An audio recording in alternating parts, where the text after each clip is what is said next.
అంతన్నాడింతన్నాడే గంగరాజు పాట కరెక్ట్‌గా ఇప్పుడు ఇరాన్‌కి సరిపోతుందేమో.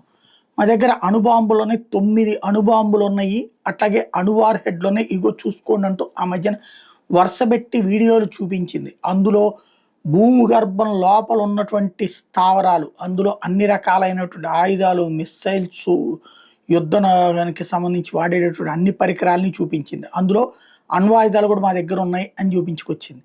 సీన్ కట్ చేస్తే ఇప్పుడు తాజాగా ఇజ్రాయెల్ కొట్టిన దెబ్బకి బిత్తరపోయినటువంటి ఇరాన్ అది ఎందుకు వాడలేకపోయింది? అక్కడ ఎయిర్ బేస్‌లు చేయలేకపోవడం వల్ల వాడలేదా? లేదా అక్కడున్న ప్రదేశాలను ఎవాక్యుయేట్ చేయించింది. అంటే ఏంటి?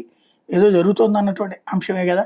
అంటే ఏదో భారీ దెబ్బ తగిలినటువంటి అంశమే గదా! అంటే ఇజ్రాయెల్ ఏదో చేసినటువంటి అంశమే గదా! క్రమంగా ఇది చర్చకొస్తోంది. ఇరాన్‌ది పెద్ద పవర్‌ఫుల్ బాంబేం కాదు. ఒకవేళ ఇది కాకపోతే గనక జస్ట్ ఏదో డమ్మీ బాంబుని పెట్టి ప్రపంచం దగ్గర డ్రామాలాడుతోందని నమ్ముతారు జనం రేపొద్దున. ఇది గనక అణుబాంబు, అణు విధ్వంసం కాకపోతే.